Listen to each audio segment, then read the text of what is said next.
Барлықтарыңызға сәлем оқушылар. Міне бүгін біз lesson 19 present simple to be question, яғни сұрақ to be етістігі болған кезде сұраулы сөйлемді қалай қоятынымызды бүгін біз міне жалғастырамыз. Біз өткен сабақта тек қана to be етістігінде сұрақ қоюды I, you, we, they, he, she, it есімдіктерімен сұрақ қойып үйренген болатын болсақ, осы сабақта біз осы I, you, we, they, he, she, it-тан бөлек қандай есімдіктер болған кезде, яғни to be етістіктің сұрақтары қалай болатын жайлы үйренетін боламыз, Бірден мысалымызға көшетін болсақ, бірінші мысалымызды, мысалы өткен сабақтағыдай айтайық, мысалы ол қазір үйде ме? Бір қыз баланы айтатын болсақ, ол қазір үйде ме дейтін болсақ, мысалы бір олар деп тұрған жоқпыз, ол деп бір қыз баланы айтып отырмыз. Сол үшін біз to be етістігіміздің сұрағын қалай бастаймыз? Is-дан бастаймыз, себебі is ол бір адамға арналған кезде жазылатын to be етістігі. Мысалы, is she үйде ме? At home қазір деп жазуға болады. Now сұрақ белгісін қоямыз, себебі бұл сұраулы сөйлем, себебі is алдына шыққан кезде біздің сөйлеміміз сұраулы сөйлем болып кетеді. Is she at home now? Ол қазір үйде ме? Ал енді балалар қараңдар, осы she деген есімдіктің орнына басқа сөз келетін болса, онда қалай білеміз? Мысалы қараңыздар, мысалы she'дің орнына сенің анаң қазір үйде ме деп айтатын болса, көрдіңіздер ме? She деп тұрған жоқ, ол үйде ме деп тұрған жоқ, сенің анаң деп тұр, Осындай жағдайларда, мысалы, көп балалар шатастырады. Сенің деген кезде ойлайды, you деп ойлайды, содан кейін не істеп кетеді? Адан бастап кетеді, мысалы.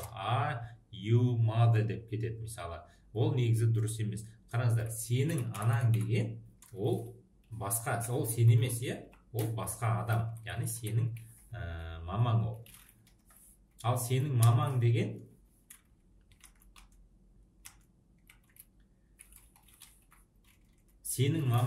ол қанша адам? Ол бір адам, Сол үшін сенің анаң үйде ме деп сұраған кезде біз қараймыз, мына жерде есімдік қараймыз, үйде ме деп кімді сұрап тұр?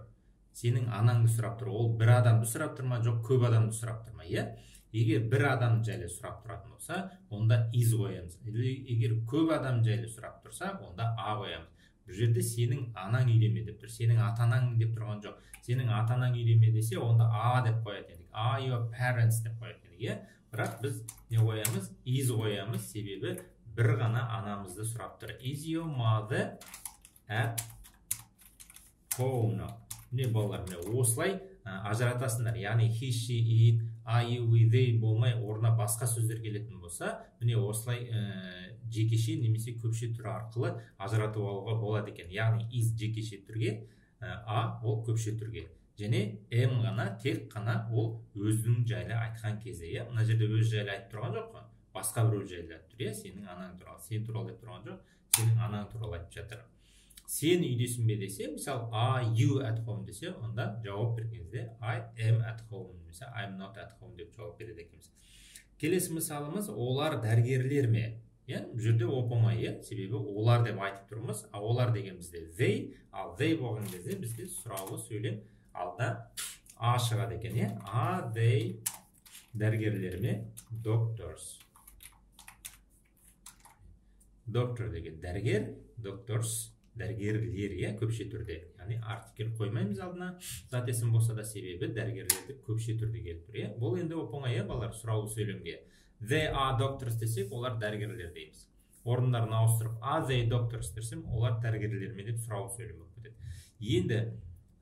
Енді олар деген орнына басқа есімдік айтып көрейік, мысалы, оның ата-анасы дәрігерлер ме? Оның ата-анасы деп. Енді тура жаңағындай қараймыз. Оның деген кезде енді ол дәрігер ме деп сұрап тұрған жоқ, оның ата-анасы деп тұр. Ал оның ата-анасы қанша адам? Бір адам емес, қанша адам? Екі адам, оның әкесі де бар, шешесі де бар. Яғни біздің сұраулы сөйлеміміз көпше түр болғандықтан неден басталады? A-дан басталады. Содан кейін бар оның, your, яғни ол емес, мысалы, ол болатын болса, ол дәрігер ме деп сұрайтын болсақ, біз is he немесе is she деп сұрайтын едік, иә. Бірақ оның ата-анасы parents, оның ата-анасы жайлы сұрап тұрмыз біз. Оның ата-анасы деген көпше тұр, сол үшін are her parents doctors болады. Оның ата-анасы дәрігерлер ме болады. Түсінікті ғой, иә? Енді келесі сөйлеміміз біздің мұғаліміміз қазір мектепте ме деген. Міне қараңыздар. Біздің мұғаліміміз дегенде де көп балалар шатасады. Біз деген ол we деген көпше түрде ойлайды да, бірден адан бастап кетеді. Бірақ бұл жерде біз мектептеміз бе деп сұрап тұрған жоқпыз. Не деп тұрмыз? Біздің мұғаліміміз. Яғни біздің мұғаліміміз ол уже бір адам жайлы сұрап тұрмыз, иә? Сол үшін біз неден бастаймыз? Is-дан бастаймыз. Is our teacher. Is our teacher at school now. Біздің мұғаліміміз мектепте ме қазір? Көрдіңіздер ме балалар? Мектепте ме деп кімді сұрап тұрмыз? Бізде емес. Біз болатын болсақ, are we at school now? Біз мектептеміз бе қазір деп, are we at school деп айтатын едік. Бірақ мына жерде біздің мұғаліміміз, яғни мына teacher бір адам болғандықтан, біз сұраулы сөйлемді алдына is арқылы жаздық. Түсінікті ме балалар? Келесі, мысалы, оның достары стадионда ма? Иә? Оның достары, яғни ол стадионда ма деп тұрған жоқпыз. Ол стадионда ма десек, біз is he at the stadium деп сұрайтын едік, иә? Ал бірақ біз оның достары деп тұрмыз, иә? Сол үшін достары деген уже көпше тұр. Сол үшін біз адан бастаймыз. His friends at the stadium. Оның достары стадионда ма? Are his friends at the stadium. Түсінікті ғой, балалар, иә? Мына жерде оның достары деп көпше түрде айтылып тұр. Достары деп, иә? Оның досы деп тұрған жоқ. Егер оның досы дейтінде болсақ та, онда біз мына жерден is деп айтады. Is his friend at the stadium? Оның досы стадионда ма? Бірақ мына жерде friends көпше түр келіп тұр. Сол үшін are his friends деп жаздық. Келесі сөйлеміміз, мысалы, есімдіктің орнына жай ғана бір адамның аты келуі мүмкін, иә? Бір адамның аты келетін болса, онда is-дан бастаймыз, иә? Егер екі адамның аты келетін болса, мысалы, Қайрат және Самат деп екі адамды айтатын болса, онда а деп бастаймыз. Мысалы, біздің мысалымызда Алиса әншіме. Алиса әншіме деген сұрақ, иә? Бір адамның аты келіп тұр. Сол үшін біз не істейміз? Is деп бастаймыз. Is Alice a singer? Sing деген балалар. Sing деген бұл етістік. Sing деген етістік, яғни өлең айту. Ал егер осына er-ді қосатын болсақ, сол етістіктің маманына шығады екен, иә? Әнші, өлеңші деген сияқты. Is Alice a singer? Алиса әнші ме? Бұл сұрақ, иә? Себебі алдына is шығып тұр. Alice is a singer десек, ол болым сөйлем болатын еді, иә? Алиса әнші деп айтатын едік. Алиса isn't a singer десек, ол болымсыз сөйлем. Ал is Alice a singer десек, ол сұраулы сөйлем болады екен. Енді қараңыздар, енді тағы бір айта кететін жайт балаларға көп шатасатын. Мысалы, ол ұшқыш, иә? Ол ұшқышты біз қалай жазамыз, иә? He is a pilot деп жазамыз, иә? Бұл уже сұраулы сөйлем емес, бұл болым сөйлем. He is a pilot деп жазамыз, иә? Бірақ балалар біз не істейміз? Мынаны қысқартуға болады деп айтқанбыз, иә? Қысқартқан кезде бұл қалай болады дедік? Яғни бір-біріне қосылады, и-дің орнына апостроф жазылады. Міне, he is a pilot. Осылай жаздық, иә? He is a pilot. Енді бұл ұшқыш, ол ұшқыш деген сөйлем бұл. Енді қараңыздар, мына жерде оның ағасы ұшқыш. Оның ағасы. Енді қараңыздар, оның деген сөз бізде мынандай. Бұлай жазылады. His деп жазылады. Иә? Осыны көбі шатастырады міне. Мына his бен мына hisді шатастырады. Осыны шатаспаңыздар. Мына his деген кәдімгі ол ол ұшқыш. Мына жерде уже is жазылған. Мына жерде his деген бұл кәдімгі өзінше бөлек сөйлем. Оның деген сөз. Кәдімгі бөлек сөз бұл. Оның, яғни әрі қарай жалғасы бар.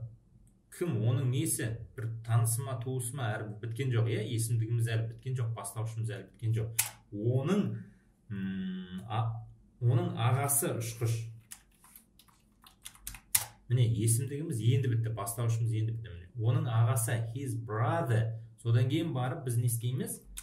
Is a pilot деп жазамыз. Көрдіңіздер ме? His brother is a pilot. Соны мынаны his деп жазып кеттім деп ойлайды да, көбісі мына жерге жазбай кетеді.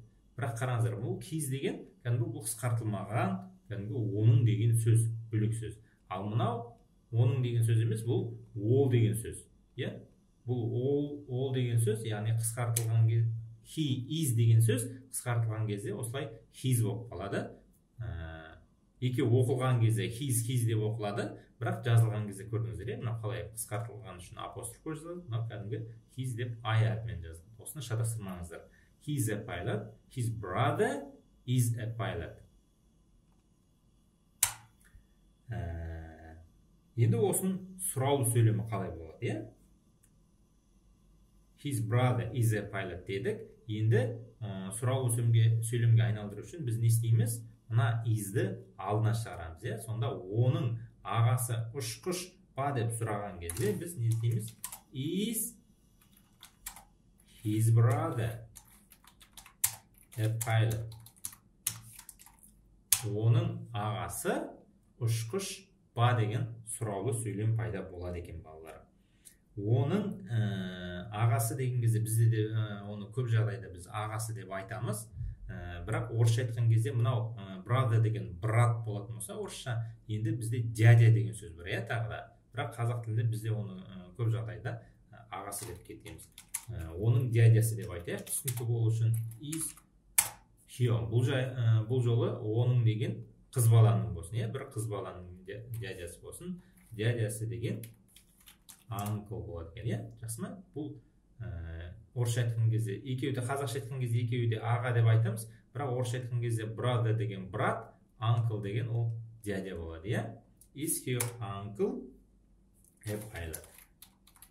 Оның дядясы ұшқыш па? Түсінікті ғой, иә?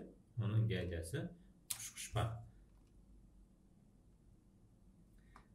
Келесі сөйлеміміз. Сен дайынсың ба? Дайын болу деген ол, яғни ол да етістік емес екен, балалар. Кәдімгі to be етістік арқылы айтылатын сөз екен. Ready. Ready деген дайын болу, иә? Дайын болу. Are you ready? Дайынсың ба? Are you ready? Дайынсың ба? I am ready. Мен дайынмын. You are ready. Сен дайынсың. Are you ready? Сен дайынсың ба? Сенің досың дайын ба? Бұл жерде кәдімгі you деп кәдімгі жеңіл есімдік келіп тұр, ал енді осының орнына басқа сөз келетін болса, сенің досың, уже байқасаңыздар, сен дайынсың ба деп мына жерде сұрадық, енді сенің досың дайын ба деп сұрап тұрмыз, сенің досың деген уже басқа адам, сенің досың деген басқа адам, немесе ол сендердің досың деп айтылуы да мүмкін. Сол үшін бұл жерде сенің досың ол бір адам болғандықтан не болады? Сұраулы сөйлеміміз is-дан басталады. Is your friend дайын ба? Ready. Is your friend ready? Сенің, немесе сендердің достарың дайын ба? Is your friend ready? Мына жерде, балалар, сен дайынсың ба деген, тоже бір адам болғанмен, бұл сендер дайынсың ба дегенде деп те айтуға болады. Сол үшін you болған кезде әрқашан ол көпше түр сияқты қолданылады. Are you ready деп қолданамыз. Is you ready деп айтпаймыз ешқашан. Келесі 14-ші сөйлеміміз. Оның баласы еріншек пе? Оның баласы деп біз бір адамды айтып тұрмыз. Сол үшін is-дан бастаймыз. Is, his, his деген ол деген сөз емес, his деген оның деген сөз. Is his son. Son деген баласы деген болады, жақсы ма? орысша айтқан кезде сын деп айтамыз ғой, сын, дочь деп айтамыз, сол сияқты баласы деген. Is his son еріншек пе, lazy? Оның баласы еріншек пе? Is his son lazy? Келесі, оның қызы еңбекқор ма? Бұл жағдайда оның қызы деп бір адамды айтып тұрмыз, сол үшін is болады. Is his daughter еңбекқор ма? Hard working. Hard working. Оның қызы еңбекқор ма? Is his daughter hard working? Келесі, дәрігер ауруханада ма?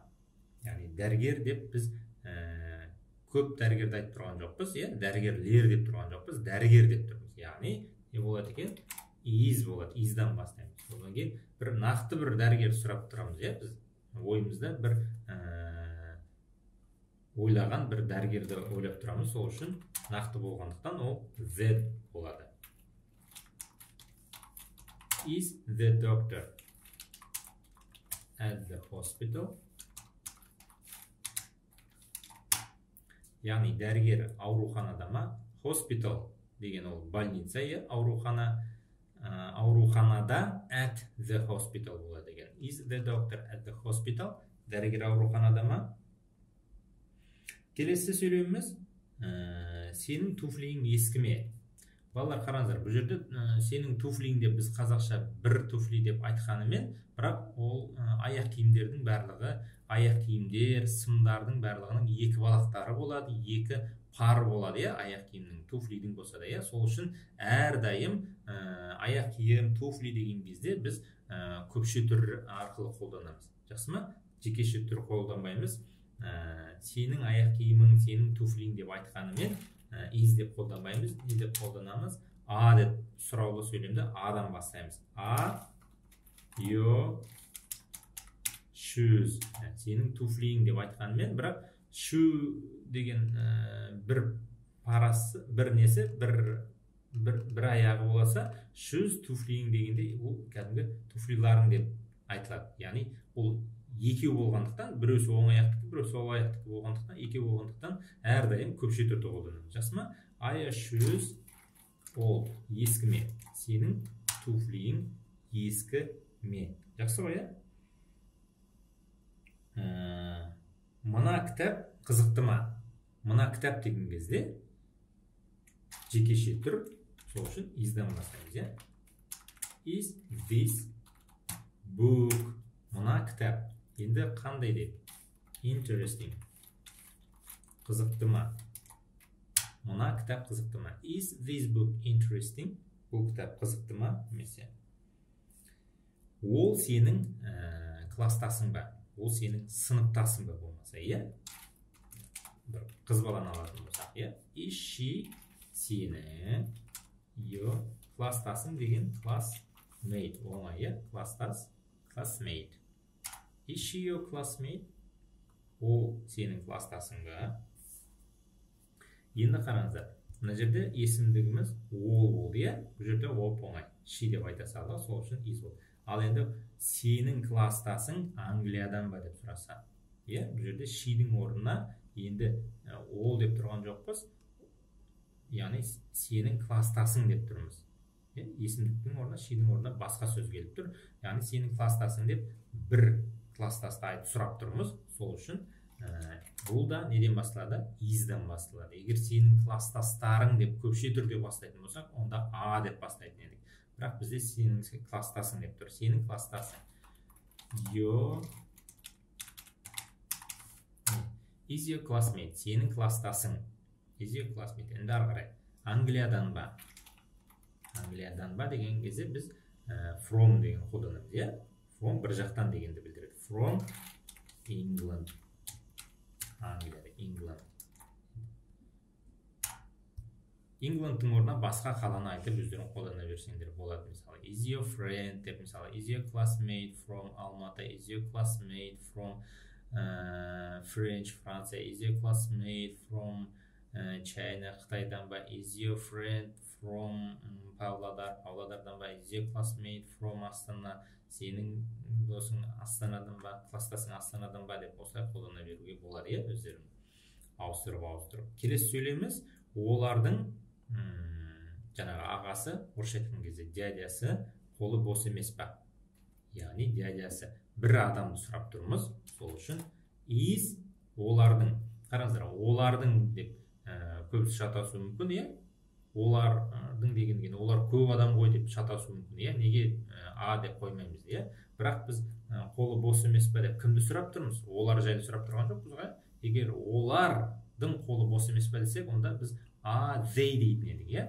Бірақ біз олардың деп тұрмыз. Міне қараңыздар. Мынау they олар болса, ал олардың деген their болады. Көрдің бе? Шатастырмаңдар осы. Their олардың дядясы uncle. Көрдіңіздер ме? Уже мына жерде уже бір адам.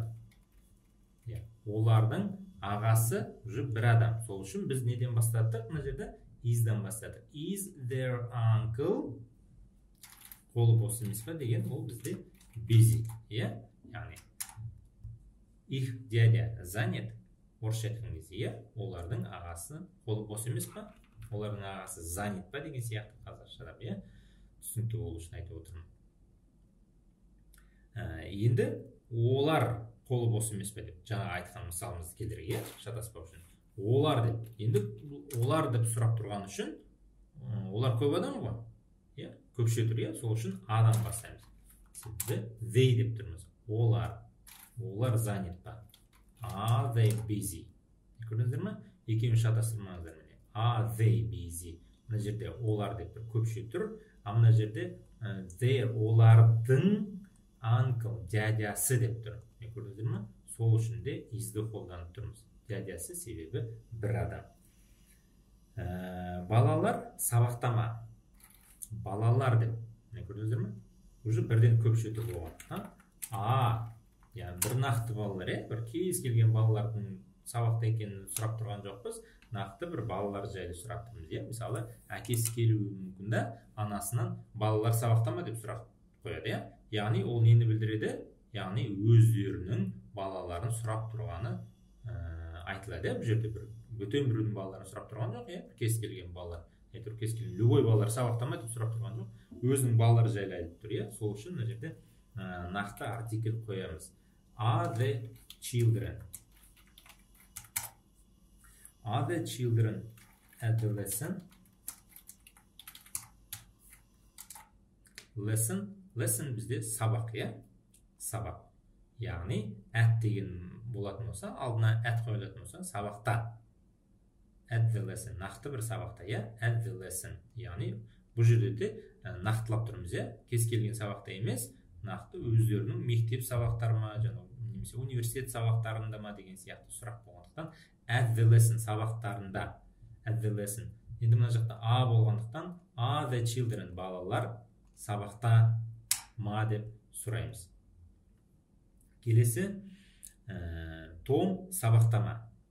Мысалы, атын атап, мысалы, бір бала болатын болса, Том сабақта ма деп сұрайтын болса, онда уже ол Том деген уже бір адам, Children деп көп баланы айтып тұрған жоқ. Сол үшін біз is'дан бастаймыз. Is Tom at the lesson? At the lesson. Том сабақта ма? Том сабақта ма деп әкесі анасынан сұрауы мүмкін.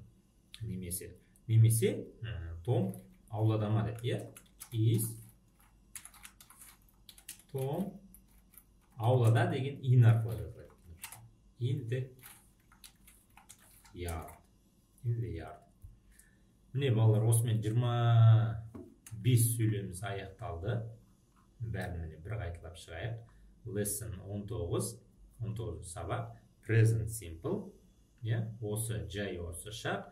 To be, яғни болу. Болу деген сөз. Be деген болу.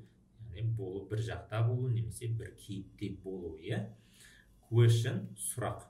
Яғни сұраулы сөйлеп өтіп атқанымыз. Is she at home now? Ол қазір үйде ме? Is your mother at home now? Сенің анаң қазір үйде ме? Are they doctors? Олар дәрігерлер ме? Are your parents doctors? Оның ата-анасы дәрігерлер ме? Is our teacher at school now? Біздің мұғаліміміз қазір үйде ме? Мектепте ме? Are his friends at the stadium? Оның достары стадионда ма? Сұрақ, Is Alice a singer? Алиса әнші ме? He's a pilot. Ол ұшқыш. His brother is a pilot. Оның ағасы ұшқыш. Is his brother a pilot? Оның ағасы ұшқыш па? Is your uncle a pilot?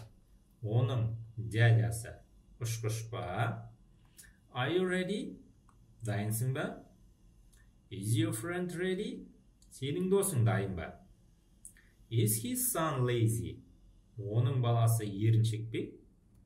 Is his daughter hardworking? Оның қызы, яғни дочкасы, орысша айтқанда қызы деген кезде. Оның қызы еңбекқор ма? Сұрау сөйлем, Is the doctor at the hospital? Дәрігер ауруханада ма? Are your shoes old? Сенің туфлиң ескі ме? Көпше тұр, туфлилар деп айтамыз, себебі туфлидің екі пары болады. Is this book interesting? Бұл кітап қызықты ма? Is she your classmate? Ол сенің кластасың ба? Is your classmate from England? Сенің кластасың Англиядан ба? Is their uncle busy? Оның дядясы занят па? Are they busy? Олар занят па? Are the children at the lesson? Балалар сабақта ма? Is Tom at the lesson? Том сабақта ма? Is Tom in the yard? Том аулада ма? Аулада деген ол орысша айтқан кезде во дворе, In the yard, во дворе. Is Tom in the yard? Том во дворе деп сұрақ қоямыз, Есік алдында ма деген, есік алды, аула деген мағынаны білдіреді екен. Мінекей балалар, осымен бүгінгі сабағымыз аяқталды. Бұйырса келесі сабағымызда біз special question өтеміз, нақты бір сұрақ қоямыз, Мысалы, ол қайда тұрады деген сияқты, жасың қаншада деген сияқты, сондай нақты сұрақтарды біз алдында present simple етістіктермен өткен болатынбыз, what, where, when деген сияқты. Енді осыларды, нақты сұрақтарды to be етістігінде қалай қолданатынымыз жайлы өтетін боламыз. Келесі сабағымызда олай болса барлықтарыңызға сәттілік, келесі сабаққа кездескенше барлықтарыңыз сау болыңыздар балалар.